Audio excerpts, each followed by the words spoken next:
یاد رکھیں کہ جو بچے کی پیدائش کے بعد بلیڈنگ ہوتی ہے اس کو نفاس کہا جاتا ہے۔ اس کی کم از کم کوئی مدت نہیں ہے۔ اگر ایک دن بعد بلیڈنگ بند ہو گئی، عورت نے انتظار کیا، دن بھر میں نہیں آیا اس کو، تو پھر غسل کر کے اس کو نماز وغیرہ شروع کر دینا لازم ہوگا۔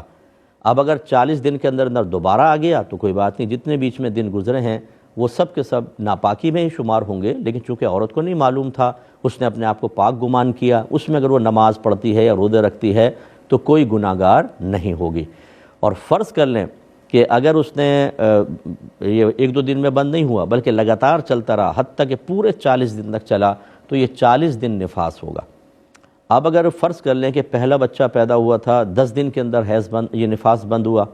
تو یہ سمجھ لیں اس عورت کی عادت کہلاتی ہے، اس کو نوٹ کر لینا چاہیے جب پہلا بچہ پیدا ہو،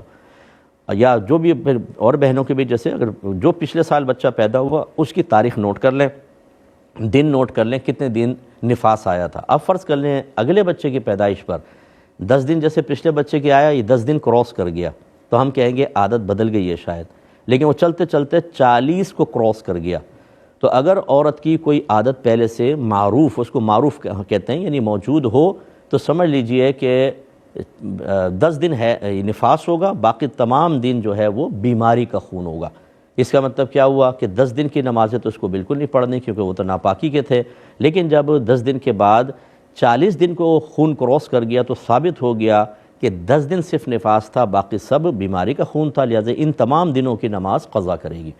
ابھی جو ہمارے گھر کی بڑی بوڑھیاں جیسے آپ نے ارشاد فرمائے زیادہ تر یہی کرتی ہیں، ان کو اپنے بڑوں سے مسئلہ ملا، ان کو اپنے بڑوں سے ملا، علماء سے معلوم کرنے کی زحمت گوارہ نہ کی۔ اگر بچی ایک ہفتے میں پاک ہو جاتی ہے، یہ اس کو کہتی ہیں کہ نہیں تم پاک نہیں ہوئی، تم ناپاک ہو، 40 دن تک ناپاک رہیں گی، باقی 3 ہفتوں کی نمازیں یہ قضا کرواتی ہیں، اور ایک دن میں 6 نمازیں ہوتی ہیں، فجر، ظہر، عصر، مغرب اور عشاء اور وتر، اس کو مستقل نماز مانا ہے۔ اب آپ اندازہ کریں کہ 21 کو 6 سے آپ ملٹیپلائی کریں، یہ کتنی زیادہ نمازوں کے قضا کرنے کا سبب بنتی ہیں۔ بعض اوقات اگر 7 دن میں بند ہو گیا تو، اور گناہ کبیرہ اور اس کو حلال اور طیب سمجھنا، ایمان اتنا خطرے میں ہوتا ہے کچھ حد نہیں۔ ایسی کوئی ہماری خاتون بڑی بوڑھی سن رہی ہیں تو ہمیں الٹا سیدھا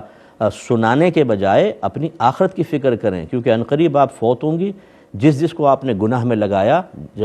اللہ تعالیٰ اور اس کے رسول کی تعلیمات کے خلاف اپنی کم علمی میں جو آپ نے علم بغاوت اٹھایا تھا، اس کا حساب تو آپ کو دینا پڑے گا۔